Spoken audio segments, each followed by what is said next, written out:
قال الله تعالى وتبارك في القرآن المجيد والفرقان الحميد. بسم الله الرحمن الرحيم. الحمد لله رب العالمين الرحمن الرحيم مالك يوم الدين إياك نعبد وإياك نستعين اهدنا الصراط المستقيم صراط الذين أنعمت عليهم غير المغضوب عليهم ولا الضالين آمين. صدق الله مولانا العظيم وصدق رسوله النبي الكريم الرؤوف الرحيم.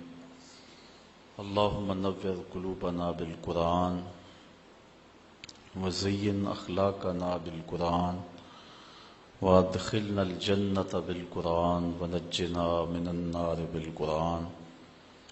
قال الله تعالى وتبارك وتعالى في شان حبيبه مخبرا وآمرا إن الله وملائكته يصلون على النبي يا أيها الذين آمنوا صلوا عليه وسلموا تسليما.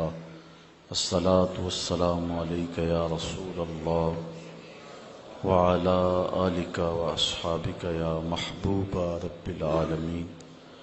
الصلاة والسلام عليك يا نبي الرحمة وعلى آلك وأصحابك يا رسول الملاحم.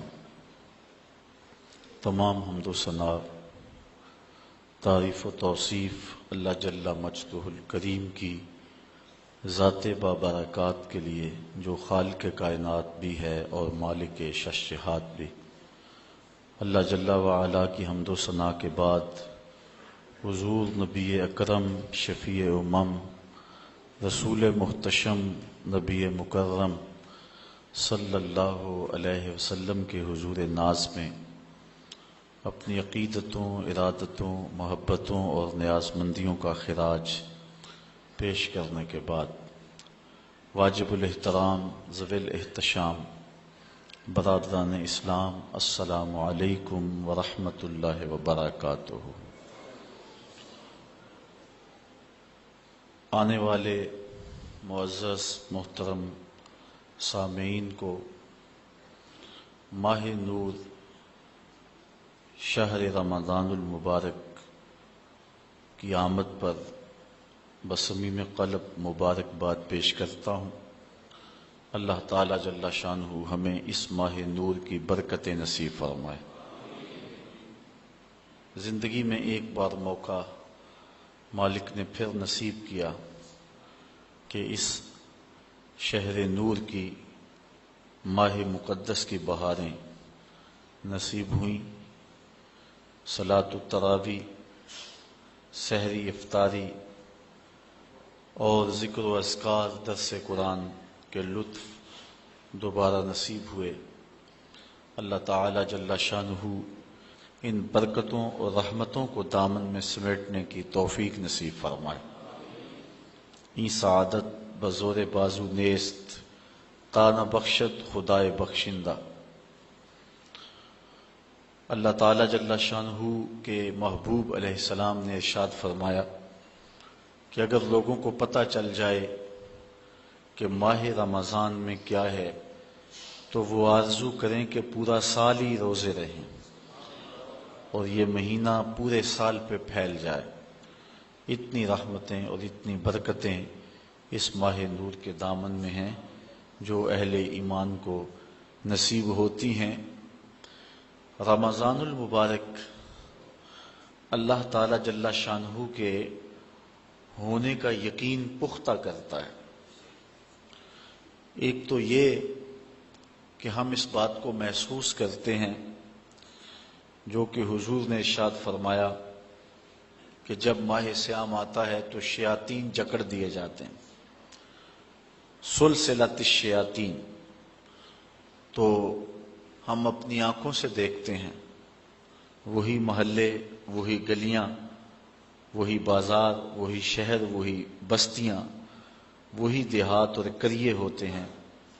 لیکن جو ہی ماہ صیام کا چاند طلوع ہوتا ہے مسجدوں کے دروازے کھل جاتے ہیں اور محبتوں کا ہجوم ہوتا ہے.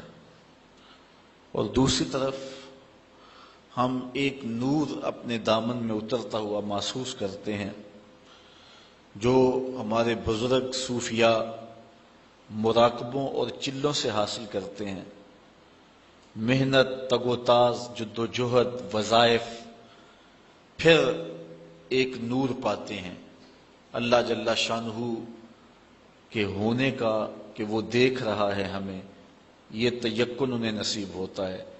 لیکن ماہ صیام میں یہ نور بارش کی طرح برستا ہے۔ ایک گناہ گار سے گناہ گار شخص بھی اس چیز کو محسوس کرتا ہے۔ آپ نے کبھی دیکھا ہو کہ دوپہر کے وقت سخت گرمی ہے، زبان کانٹا بنی ہے، حلق خشک ہے، ٹھنڈا پانی دستیاب ہے، دروازہ بند ہے، کوئی دیکھنے والا بھی نہیں، اس کے باوجود بھی بندہ پانی کا ایک گھونٹ حلق سے نیچے نہیں اتارتا کہ میرا اللہ مجھے دیکھ رہا ہے۔ یہ نور خاص طور پہ ہمیں اس مہینے میں نصیب ہوتا ہے، بلکہ جب صبح سحری کا منظر ہوتا ہے تو چھوٹے چھوٹے بچے بھی جاگ پڑتے ہیں اور وہ بھی ضد کرتے ہیں کہ ہم نے بھی روزہ رکھنا ہے، تو مائیں ان سے مجبور ہو کے انہیں بھی کھانا دیتی ہیں۔ جب دھوپ چمکنے لگتی ہے اور بچوں کے چہروں پر کمزوری کے آثار ظاہر ہوتے ہیں تو مائیں کہتی ہیں کہ بیٹے تم روزہ کھول لو، تمہارے 2 روزے ہو جائیں گے۔ ہمارے دیہاتوں میں کہتے ہیں چڑی روزہ ہو جائے گا، لیکن میں نے دیکھا ہے کہ چھوٹے بچے بھی خلوت میں بھی پانی نہیں پیتے۔ وہ نور جو مراقبوں اور چلوں سے نصیب ہوتا ہے وہ 7 سال کے بچے کے سینے میں بھی ڈھیل دیا جاتا ہے۔ یہ اس ماہ نور کا فیضان ہے جو ہم اپنی آنکھوں کے سامنے برستا ہوا دیکھتے ہیں۔ میں سمجھتا ہوں کہ اس شخص سے بڑا بد نصیب زمانے میں کوئی نہیں جو اس مہینے میں بھی محروم رہ جاتا ہے، مسجد کا رخ نہیں کرتا، اسے صلاۃ التراویح نصیب نہیں ہوتی، نیکی کی محفلیں اور اچھائی کا ماحول اس کا مقدر نہیں ہوتا۔ حضور علیہ السلام نے منبر کی 3 سیڑھیوں پہ قدم رکھتے آمین آمین فرمایا تھا۔ بعد میں صحابہ کے پوچھنے پر ارشاد فرمایا کہ میرے پاس جبریل امین آئے تو انہوں نے کہا اس شخص کی ناک خاک آلود ہو جو والدین کو بڑھاپے میں پائے اور خدمت کر کے جنتی نہ ہو، تو میں نے آمین کہا۔ پھر کہا اس شخص کی ناک خاک آلود ہو جس نے ماہ صیام رمضان المبارک کو پایا اور عبادات کر کے اپنی بخشش نہ کروائی، تو میں نے آمین کہا۔ تو جبریل امین نے پھر جب میں نے تیسری سیڑھی پہ قدم رکھا تو کہا اس شخص کی ناک خاک آلود ہو جس کے سامنے آپ کا ذکر کیا جائے وہ آپ پہ درود نہ پڑے، تو میں نے آمین کہا۔ اب جبریل یہ کہنے والے ہوں اور حضور آمین فرمانے والے ہوں تو پھر دعا کی قبولیت میں شک کوئی نہیں رہتا۔ تو اس شخص سے بڑا بد نصیب کوئی نہیں جو اس ماہ صیام میں بھی محروم رہتا ہے۔ اللہ تعالی ہمیں، ہمارے گھر والوں کو، ہمارے عزیزوں کو، اقربا کو، بلکہ پوری امت مسلمہ کو اس ماہ نور کی برکت نصیب فرمائے اور ہم میں سے رحمتوں کے اس موسم برسات میں کوئی شخص بھی محروم نہ رہے۔ آج کی اس نشست میں سورۃ الفاتحہ پہ کچھ گفتگو آپ کے گوش گزار کرنے کی کوشش کروں گا۔ آپ کی توجہ چند لمحوں کے لیے چاہوں گا، اللہ تعالیٰ میری زبان پر کلمۃ الحق جاری فرمائے۔ سورۃ الفاتحہ وہ بابرکت سورت ہے جو کہ مکہ المکرمہ میں حضور کے سینہ اطہر پہ نازل ہوئی۔ 7 آیات پر مشتمل یہ سورت اپنے دامن میں بہت سا نور رکھتی ہے، بلکہ قرآن مجید کی یہ واحد سورت ہے جو 1 بار نہیں 2 بار نازل ہوئی ہے، اس لیے اس کو 7 مثانی بھی کہتے ہیں کہ 7 آیتیں جو 2 بار نازل ہوئیں۔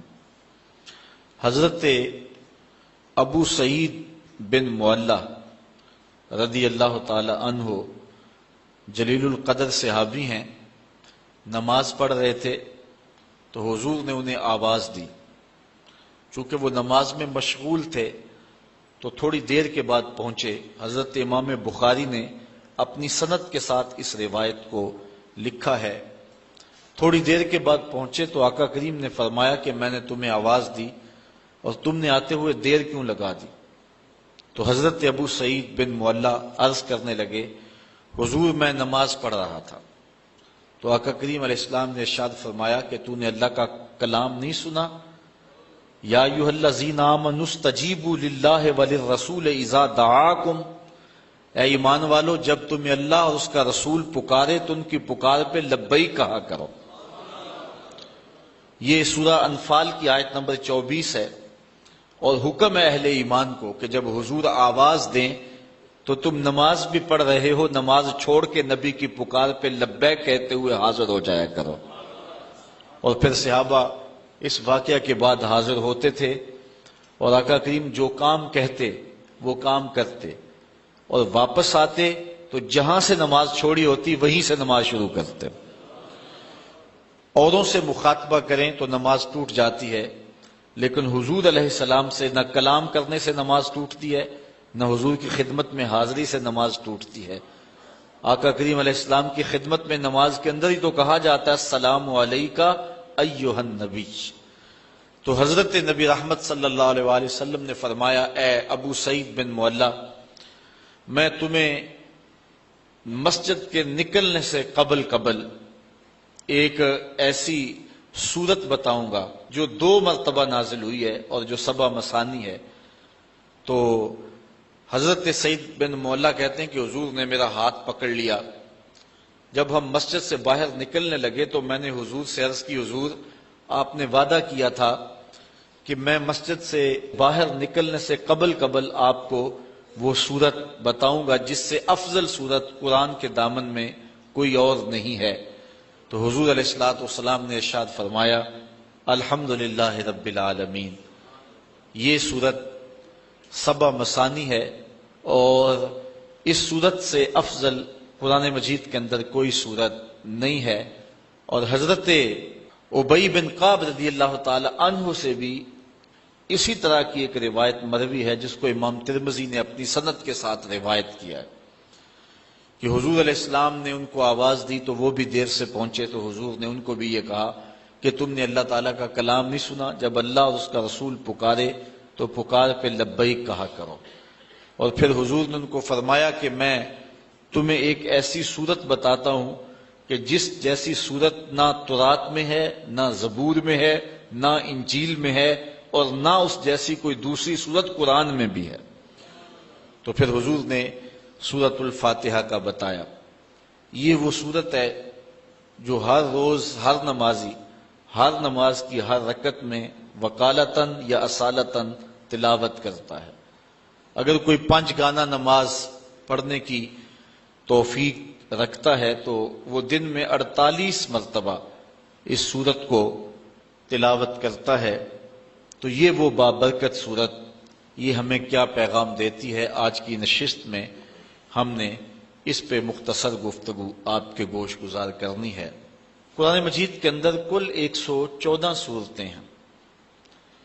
سورہ توبہ کے علاوہ ہر سورت کے ابتدا میں تسمیہ شریف بسم اللہ الرحمن الرحیم موجود ہے، جو احناف کے نزدیک 2 سورتوں کے فاصلے کے لیے لایا گیا ہے، جبکہ سورہ نمل میں بسم اللہ الرحمن الرحیم یہ جزو قرآن ہے۔ باقی مقامات پر صورتوں کے مابین فاصلے کے لیے اور فرق کرنے کے لیے تسمیہ کو لکھا جاتا ہے اور حصول برکت کے لیے۔ اور دوسرا حضور علیہ السلام کا فرمان بھی ہے کہ ہر کام کرنے سے قبل بسم اللہ شریف کی تلاوت کا جو حکم دیا حضور نے، تو اس کی تکمیل کے لیے ہر صورت سے قبل بسم اللہ شریف کی تلاوت کی جاتی ہے۔ اسی لیے احناف نماز کے اندر تسمیہ کو سرن پڑھتے ہیں، جہرن نہیں پڑھتے، اس لیے کہ یہ جزو صورت نہیں ہے۔ یہ اللہ کے بابرکت نام سے سورت کا آغاز ہو رہا ہے، اور اس کی حمد بولنے کے حکم نامے سے اس سورت کے مضامین شروع ہو رہے ہیں۔ الحمدللہ رب العالمین، تمام خوبیاں اللہ کے لیے جو تمام جہانوں کا پالنے والا ہے۔ حمد کسی کے اختیاری حسن پر جو تعریف کی جاتی ہے اسے عربی میں حمد کہتے ہیں۔ کسی کے غیر اختیاری حسن اور جمال پر جو تعریف کی جائے اسے مدح کہتے ہیں، اور کسی کے اختیاری حسن پہ جو تعریف کی جائے اسے عربی میں حمد کہا جاتا ہے۔ شکر اور حمد ان میں عموم خصوص کی نسبت پائی جاتی ہے کہ ہر شکر حمد ہے لیکن ہر حمد شکر نہیں ہے۔ کسی کی نعمت کے بدلے میں جو تعریف کی جائے، خوبیاں بیان کی جائیں، وہ شکر کہلاتی ہے، اور بغیر کسی کی نعمت کے شکریہ کے طور پہ، ویسے قدر شناسی کے طور پہ جو تعریف کی جائے اس کو عربی میں حمد کہتے ہیں۔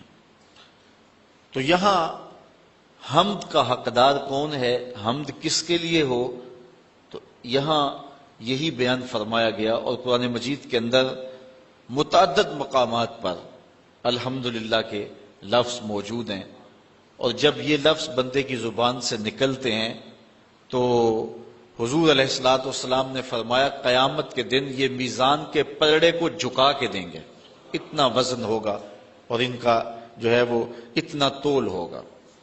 الحمدللہ تمام خوبیاں اللہ کے لیے۔ لفظ اللہ ذات باری تعالیٰ کا اسم ذاتی ہے۔ اس پر علماء نے بہت لمبی گفتگو کی ہے کہ یہ لفظ مفرد ہے یا مرکب ہے۔ بعض نے کہا مفرد ہے، بعض نے کہا مرکب ہے۔ جنہوں نے کہا مفرد ہے انہوں نے یہ دلیل دی کہ جب بھی یا اللہ کہتے ہیں تو یا اور اس میں جلالت کے درمیان ایہا کو نہیں لایا جاتا۔ اگر یہ مرکب ہوتا تو ایہا کو ضرور لایا جاتا۔ یہ عربی میں قاعدہ ہے کہ وہ لفظ جو مرکب ہو، معرف باللام ہو، جب اس سے قبل حرف ندا لایا جائے تو مذکر سے قبل ایہا اور مؤنث سے قبل ایتھا لاتے ہیں۔ جس طرح یا ایہا الرسول، یا ایہا النبی، یا ایہا المزمل، یا ایہا المدثر، تو یہاں مزمل کے اوپر یا مدثر یا النبی کے اوپر الف لام ہے، تو یا اور معرف باللام لفظ کے درمیان ایہا لائے، اور اگر مؤنث ہے تو ایتھا لائیں گے، یا ایتھا النفس المطمئنہ، وہاں ایتھا ہے، اور یہاں یہ لفظ نہیں لایا گیا، اور اگر اس کو لایا جائے تذکیر و تانیث کے لحاظ سے تو کفر ہوگا، لہذا یہ لفظ مفرد ہے، مرکب نہیں ہے۔ اور جو لوگ اس کو مرکب مانتے ہیں وہ کہتے ہیں کہ یہ الہن کے اوپر الف لام لگایا گیا، اور پھر جو ہے وہ ایک الف کو گرایا گیا، الہ تھا تو ایک الف کو گرا دیا گیا تو اللہ بن گیا۔ لیکن ان کی دلیل یہ ہے کہ آپ نے دیکھا ہے کہ کبھی بھی لفظ اللہ کے اوپر تنوین نہیں آتی، یعنی اللہن نہیں آتا، جبکہ جو مفرد لفظ ہوتا ہے جب وہ پڑھا جائے تو اس کے اوپر تنوین آتی ہے، زیدن، زیدن، زیدن، مختلف صورتوں میں، لیکن لفظ اللہ کے اوپر کبھی بھی تنوین نہیں آتی۔ اور تنوین کے لیے معنی کیا چیز ہے؟ وہ کہتے ہیں الف لام معنی ہے، چونکہ جس لفظ کے اوپر الف لام آ جائے اس کے اوپر تنوین نہیں آتی، لہذا یہ معرف باللام ہے اور اس وجہ سے اس کے اوپر تنوین نہیں آتی۔ اگر یہ بات ہے تو پھر اگر معرف باللام ہے تو پھر یا اور حرف جو منادہ ہے ان دونوں کے درمیان میں ایہا کیوں نہیں لائے؟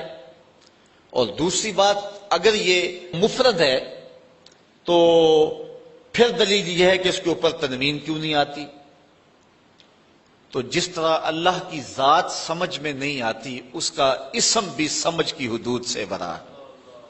سیبویہ نے مرنے کے بعد کسی کو خواب میں اس کو دیکھا، اس سے ملاقات ہوئی، اس نے کہا کہ بتا تیرا حال مرنے کے بعد کیا ہوا؟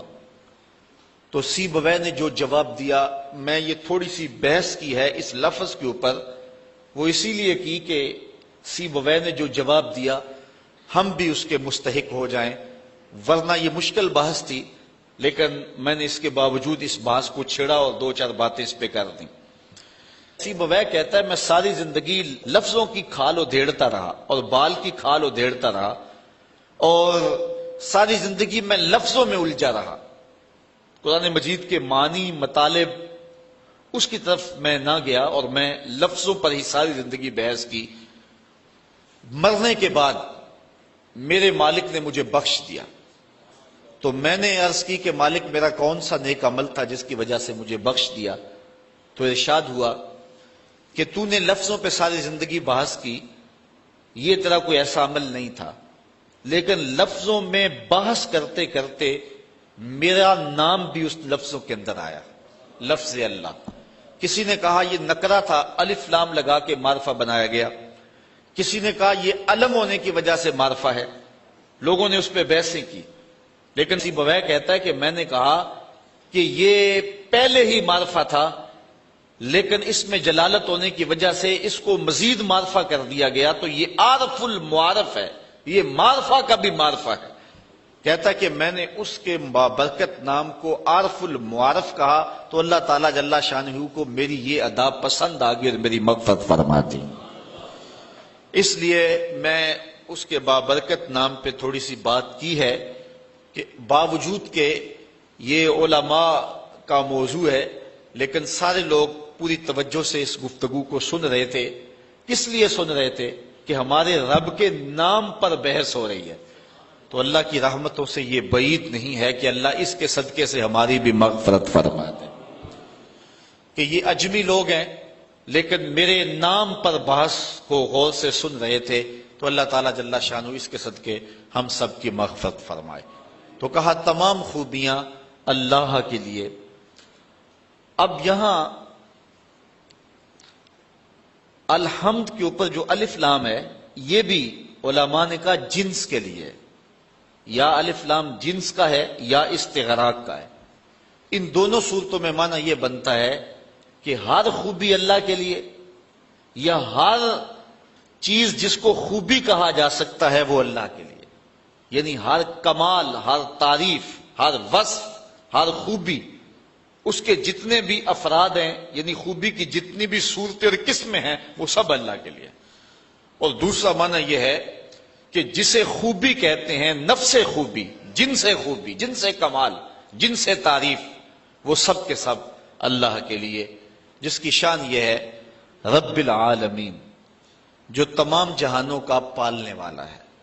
کسی چیز کو اس کی استعداد ذاتیہ کے مطابق درجہ بدرجہ مرتبہ کمال تک پہنچانا ربوبیت کہلاتا ہے، یعنی جو اس کی فطری لیاقت اور استعداد ہے، جو اس کی طبع میں رکھی گئی ہے۔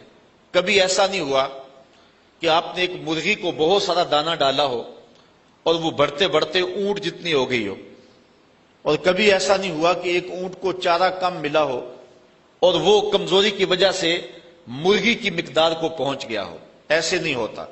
کبھی ایسے نہیں ہوا کہ آپ نے بہت زیادہ کھاد ڈالی اور ایک چھوٹا سا پودا گلاب کا وہ برگد کا درخت بن گیا ہو اور اتنا بڑا ہو گیا ہو، اور کبھی ایسا نہیں ہوا کہ ایک برگد کے پودے کو مناسب نمی اور نشو و نما اور اس کو پانی نصیب نہ ہوا ہو تو وہ بالکل چھوٹا رہ گیا ہو۔ جو جس کی استعداد ذاتیہ ہے اس کے مطابق ہی اس کی تربیت کی جاتی ہے۔ مرد کی تربیت مردانہ شان کے مطابق اور عورت کی تربیت اس کے مطابق، اس طرح جانور کی تربیت، درختوں کی تربیت، ہر شے کی جو استعداد ذاتیہ ہے اس کے مطابق تربیت کرنا، جو اس کی ضرورت ہے وہ اس کو بہم پہنچانا، اس کو ربوبیت کہتے ہیں۔ ایک بچہ پیدا ہوتا ہے، اس کا معدہ اتنا کمزور ہوتا ہے کہ وہ کوئی غذا برداشت نہیں کر سکتا، تو اللہ تعالیٰ جل شانہ نے اس کی اس عمر کے لیے ماں کی چھاتیوں کے اندر متوازن غذا دودھ کی صورت میں رکھی ہے۔ یہ اس کی ربوبیت کی شان ہے۔ اور آپ دیکھتے ہیں کہ بچہ ہر شے آ کے سیکھتا ہے، اس نے بولنا کیسے ہے، چلنا کیسے ہے، سمجھنا، یہ ساری چیزیں وہ دنیا پہ آ کے سیکھتا ہے، لیکن دودھ ماں کی چھاتی سے کشید کیسے کرنا ہے یہ بچہ سیکھ کر کے آتا ہے۔ یہ اللہ تعالیٰ جل شانہ اس کو جو ہے وہ پڑھا کر کے اس کو سکھا کر کے بھیجتا ہے۔ قرآن مجید میں ایک مقام پہ فرمایا وَهَدَيْنَاهُ النَّجْدَيْنِ، ہم نے اس کو دونوں گھاٹیاں دکھا دی۔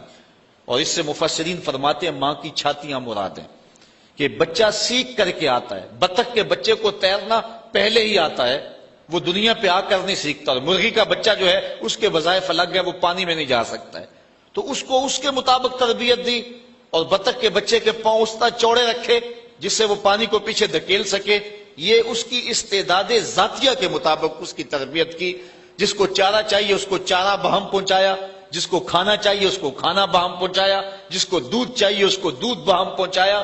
ایک پرندہ ہے جسے ہنس کہتے ہیں، وہ سچے موتی کھاتا ہے۔ آپ اگر جائیں نا پنساری کی دکان پہ اور اس کو کہو کہ مجھے 2-4 تولے دے دے، تو ہو سکتا ہے سیالکوٹ سے ملے ہی نہ، گجرانوالا سے بھی نہ ملے۔ جو بالکل سچے جو ہے وہ موتی ہیں وہ عدم دستیاب ہو، ملے ہی نہ آپ کو، اور اگر وہ ملے بھی تو ہزاروں روپے تولے کے حساب سے ملیں گے۔ لیکن ہنس نامی پرندہ روز پیٹ بھر کے کھاتا ہے اور اللہ تعالیٰ اس کو روز مہیا فرماتا ہے۔ یہ اس کی شان ربوبیت ہے۔ یہ تو لوگ الجھ گئے ہیں، وہ توکل چھوڑ گئے ہوئے ہیں، وہ سمجھتے ہیں کہ شاید ہم اپنے رزق کو ہم نے خود اکٹھا کرنا ہے اور بھول گئے ہوئے ہیں۔ یہ رب کی ذمہ داری ہے، یہ اس کی شان ربوبیت ہے، جس کو جو چاہیے اس کو وہ بہم پہنچاتا ہے۔ ہمیں صرف اتنی ڈیوٹی ہے کہ ہم اسباب کی تلاش کریں، اس کے بعد جو کچھ ہے اس کے کرم پہ چھوڑ دیں۔ لیکن جو اس نے لکھا ہے اگر ہم فرض کرو اسباب بھی چھوڑ دیں پھر بھی جو قسمت میں ہے وہ مل کے رہے گا۔ حضرت شیخ سعدی شیرازی نے یہاں بڑی خوبصورت بات کی۔ آپ فرماتے ہیں کہ ایک شخص جا رہا تھا جنگل میں، اس نے ایک لومڑی کو دیکھا کہ جس کے پاؤں بھی نہیں ہے ہاتھ بھی نہیں ہے، تو اس نے کہا کہ اس کو رزق کیسے ملتا ہوگا۔ ساتھ ہی ایک درخت کے اوپر بیٹھ گیا، ایک شیر آیا، اس نے شکار کیا اور اس نے شکار کھایا اور پس خوردہ چھوڑ کے چلا گیا۔ یہ لومڑی رینگتی رینگتی پہنچی اور پہنچ کر کے اس نے جو ہے وہ بچا کھچا کھایا اور اپنا پیٹ بھر لیا۔ یہ جا کے ایک غار میں بیٹھ گیا کہ جب لومڑی کو جس کے ہاتھ بھی نہیں ہے پاؤں بھی نہیں ہے اللہ تعالیٰ نے اس کے رزق کا وسیلہ بھی قائم کر دیا، تو جو میری قسمت کا لکھا ہے وہ بھی مجھے مل جائے گا، تو میں محنت کیوں کرتا پھرتا ہوں۔ تو وہ جا کے ایک غار میں بیٹھ گیا، ایک آدھا وقت تو فاقہ کاٹا، جب بھوک سے نڈال ہوا تو آواز آئی ہاتف سے، اے بندے میں تیرا بھی رب ہوں، لیکن لومڑی نہ بن شیر بن، خود بھی کھا اور اوروں کو بھی کھلا۔ ہمیں حکم ہے کہ ہم اسباب پر نظر رکھیں، لیکن حقیقی نظر ہماری جو ہے وہ مسبب پر ہونی چاہیے۔ ہم ایسا نہ ہو کہ رزق کی تلاش میں رازق کو چھوڑ دیں اور ہم اس دنیا کو مقصود بنا لیں۔ اللہ تعالیٰ نے ان لوگوں کی مذمت کی ہے جن کا اوڑھنا بچھونا دنیا ہے۔ ارشاد فرمایا کہ جو ہے وہ لوگ الذی جمع مالا وعددہ یحسب ان مالہ اخلدہ کلا لینبذن فی الحطمہ وما ادراک ما الحطمہ نار اللہ الموقدۃ التی تطلع علی الافئدہ۔ وہ جو مال جمع کرتا رہتا ہے اور گنتا رہتا ہے اور پھر یہ خیال کرتا ہے کہ میرا مال مجھ کو لافانی کر دے گا، اللہ تعالیٰ فرماتا ہے ہم اس کو پکڑ کے بڑی آگ میں ڈالیں گے۔ اور وہ بڑی آگ کیسی ہے؟ اللہ فرماتا ہے کہ وہ میری جلائی ہوئی آگ ہے، اور وہ ایسی سخت آگ ہے کہ جو دل بھی کھا جائے گی، کلیجے بھی چاٹ جائے گی۔ تو اس آگ میں ہم اس بدبخت کو ڈالیں گے جو رزق کی تلاش میں رازق کو بھول گیا ہوا ہے، اور جس نے رزق کو مقصود اور قبلہ جان سمجھ لیا ہے۔ اور آج ہماری پریشانیاں، ہمارے دکھ اور اذیتیں یہ ہے کہ ہم بھول گئے ہیں، ہمارا توکل کمزور ہو گیا۔ اگر اللہ پہ توکل پختہ ہو تو کوئی مسئلہ نہیں، وہ رب العالمین ہے، تمام مخلوقات کا رب ہے۔ یہاں رب کا لفظ جو ہے وہ واحد ہے، عالمین جمع ہے۔ عالم کہتے ہیں ما سوی اللہ، اللہ کے علاوہ جو کچھ ہے وہ عالم ہے، اور ایک عالم کا رب نہیں ہے، تمام عالمین کا رب ہے۔ پرندوں کا بھی رب وہی ہے، درندوں کا رب بھی وہی ہے، چوپایوں کا رب بھی وہی ہے، چڑیوں کا رب بھی وہی ہے، جو پانی میں تیرنے والے، زمین پہ رینگنے والے، ہواؤں میں اڑنے والے، حتیٰ کہ آگ کے اندر پرورش پانے والے، اور انسانوں، جانوروں، حیوانوں، بہائم، ہر ایک کا رب وہی ہے۔ تمام کائنات کو برابر دے رہا ہے، کوئی مانتا اسے بھی دے رہا ہے اور جو نہیں مانتا اسے بھی دے رہا ہے۔ یہاں وہ رب المسلمین نہیں کہا کہ مسلمانوں کا رب ہے، یہ بھی نہیں کہا کہ انسانوں کا رب ہے، یہ بھی نہیں کہا کہ فرما برداروں اور متیوں کا رب ہے، کہا وہ تمام عالم کا رب ہے، کائنات کی ہر شے کا رب وہی ایک اللہ ہے جو کہ تمام تعریفوں کا حقدار ہے اور تمام مدح و ستائش اور حمد و توصیف جس کے لائق ہے، وہ ایک سب کا خالق ہے اور سب کا رازق ہے اور سب کا رب ہے، اور اسی کو زیبا ہے کہ وہ سب کو رزق دے، ماننے والوں کو بھی دے رہا ہے، نہ ماننے والوں کو بھی دے رہا ہے، جو نہیں مانتے ان کو بھی دے رہا ہے، بلکہ ان کو زیادہ دے رہا ہے۔ بلکہ ایک حدیث میں آتا ہے کہ اگر مسلمانوں کی دل شکنی کا لحاظ اور خیال نہ ہو تو کافروں کے گھروں کی سیڑھیاں جو ہیں وہ سونے چاندی کی بنا ڈالوں، اتنا ان کو دوں، لیکن یہ کہیں گے ہمیں تو زیادہ ہی رگڑ دیا گیا، کافر کو بخشے حور و قصور اور مومن کے لیے فقط وعدہ حور، پہلے شکوہ کر دیا گیا، پھر تو اور زیادہ شکوہ کریں گے، لیکن وہ ہر ایک کا مالک ہے، جو نہیں مانتا اسے بھی دے رہا ہے، جو مانتا اسے بھی دے رہا ہے، جو اس کے حضور سجدہ ریز نہیں ہوتا رب اس کا بھی ہے، اور جو اس کے حضور پانچوں وقت سجدہ ریز ہوتا ہے رب اس کا بھی ہے۔ کبھی سورج کو نہیں کہا یہ میرے نافرمانوں کا گھر ہے، اس کے گھر میں روشنی نہ بکھیرنا، یہ مجھے سجدہ نہیں کرتا، ہوا تو اس گھر میں آکسیجن نہ پہنچانا۔ کبھی چاند کو نہیں کہا تیری چاندنی فلاں کے آنگن میں نہیں اترنی چاہیے، وہ میرے نافرمانوں کا گھر ہے۔ کہا جس طرح با یزید کے گھر میں روشنی کرتا ہے سورج، اس گناہگار کے گھر میں بھی ایسے ہی کرنی ہے، چاہے گناہگار ہے لیکن میں اس کا بھی اسی طرح رب ہوں جس طرح با یزید بستامی کا رب ہوں۔ اب تھوڑا سا ایک اور اس پہ نکتہ سمجھنے کی کوشش کیجئے، عالمین اتنے ہیں اور رب ایک ہے، یہاں رب کا لفظ واحد ہے اور عالمین بہت سارے ہیں۔ یہاں یہ بات عقیدے کی سمجھ میں آتی ہے کہ ایک رب کے کئی عالم ہو سکتے ہیں، یعنی کئی عالمین کا ایک رب ہو سکتا ہے، ایک باپ کے کئی بیٹے ہو سکتے ہیں، اور ایک شوہر کی کئی بیویاں ہو سکتی ہیں، ایک آقا کے کئی غلام ہو سکتے ہیں، اور ایک رب کے کئی بندے ہو سکتے ہیں، لیکن ایک بندے کے کئی رب نہیں ہو سکتے، ایک بیوی کے کئی شوہر نہیں ہو سکتے، اور ایک غلام کے کئی آقا نہیں ہو سکتے ہیں۔ یہ شان ہے کیونکہ ایک رب کے کئی مملوک اور کئی مربوب ہو سکتے ہیں، وہ سب پر کرم نوازی فرمائے، لیکن ایک مربوب کے کئی رب نہیں ہو سکتے۔ اور دوسری بات یہاں سمجھنے میں یہ آتی ہے کہ وہ ایک رب ہو کے سب کو برابر دے رہا ہے اور سب پہ کرم فرما رہا ہے اور سب کو نواز رہا ہے، اور ہر بندہ یہ سمجھتا ہے کہ جتنا فضل میرے پہ ہو رہا ہے شاید دنیا کے اوپر میں ہی اس کا بندہ ہوں، یعنی اتنا کرم اتنا فضل ایک ایک بندے پہ۔ انسان ذرا غور کرے، اس کے اندر کے سسٹم، اس کا نظام زندگی، اس کو دیے جانے والی عزتیں، اس کو شہرت، وقار، اس کو دولتیں، اس کی اولادیں، یہ کیا کیا ایک شخص کو دیا گیا ہے، اور ایک رب نے سب کو دیا ہے۔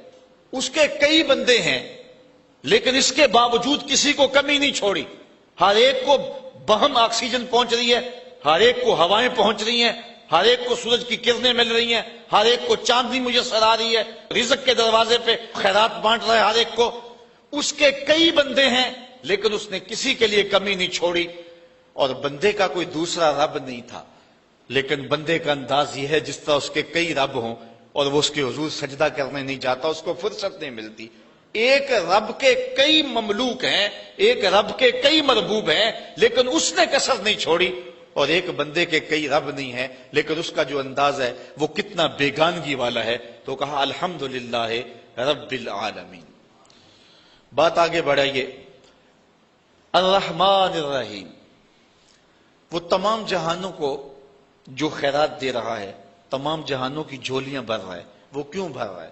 مجبور نہیں ہے، کسی احسان کے بدلے میں نہیں دے رہا، مستقبل میں بندوں کی ضرورت نہیں ہے، تو پھر اتنے بندوں کو، اتنی مخلوقات کو جس میں جن بھی ہیں، جس میں حشرات الارض بھی ہیں، چوپائے بھی ہیں، اتنا کیوں نواز رہا ہے؟ اتنا نواز رہا ہے، کیوں نواز رہا ہے؟ کوئی غرض ہے نہیں، کوئی مقصد ہے نہیں۔ الرحمن الرحیم، محض اپنی رحمت سے کرم فرما رہا ہے۔ رحمت اللہ تعالیٰ جل شانہ کی مخلوق پر شفقت ہے، اس شفقت کے سبب اللہ تعالیٰ جل شانہ پوری مخلوق کو نواز رہا ہے۔ رحمان اور رحیم یہ دونوں مبالغے کے صیغے ہیں، اور اللہ تعالیٰ جل شانہ کی رحمت عمیم کا تذکرہ ہے۔ رحمان میں زیادہ جو ہے وہ رحمتوں کا ذکر ہے، یہ زیادہ مبالغہ رحیم سے، اور اسی لیے کسی شخص کے لیے رحمان کا لفظ نہیں بولا جا سکتا۔ عبد الرحیم کو اگر رحیم کہہ لیں تو گزارا ہوگا، لیکن عبد الرحمان کو رحمان نہیں کہہ سکتے، کیونکہ رحمان اس کی ایسی صفت ہے کہ جو اس کے علاوہ کسی اور میں نہیں پائی جا سکتی۔ رحیم کا لفظ اس نے اپنے نبی علیہ السلام کے لیے بھی بولا ہے، بالمومنین رؤوف الرحیم، لیکن رحمان کا لفظ اللہ تعالیٰ کے علاوہ کسی اور کے لیے مستعمل نہیں ہوگا۔ یہ اس کی ایسی صفات پر مشتمل ہے کہ جو اسی کا خاصہ ہیں، اور اس کے علاوہ کسی بندے کے اندر، کسی اور مخلوق کے اندر اور کسی اور ذات کے اندر جو ہیں وہ ممکن نہیں ہے۔ اب اللہ تعالیٰ جل شانہ کی رحمتوں کا ذکر کیا گیا، لیکن رحمتوں کا ذکر کرنے کے متصل بعد اس نے اپنی مملکت اور حکومت کا ذکر بھی کیا۔ مالک یوم الدین، وہ رب جو رحمان بھی ہے، وہ رب جو رحیم بھی ہے۔ بندہ کہیں رحمتوں سے دھوکے میں نہ آ جائے اور بدعملی کا شکار نہ ہو جائے۔ جو رب رحمان بھی ہے، جو رب رحیم بھی ہے، اس کی یہ شان بھی ہے کہ جزا کے دن کا مالک بھی وہی رب ہے۔ وہ دن جو 50,000 سال پہ مشتمل دن ہوگا، جس دن اللہ کا آخری اور ٹل فیصلہ آئے گا، جس فیصلے کے بعد کوئی فیصلہ نہیں ہوگا، نہ کوئی اپیل ہو سکے گی۔ یہاں تو سول کورٹ سے سیشن کورٹ میں، وہاں سے جو ہے وہ ہائی کورٹ میں، وہاں سے سپریم کورٹ میں چلے جاتے ہیں، لیکن وہ آخری فیصلہ ہوگا، اس کے بعد کوئی کورٹ نہیں ہے اور نہ کوئی دن ہے اس کے بعد۔ جو فیصلہ ہوگا وہ ٹل ہوگا اور وہ طے ہوگا۔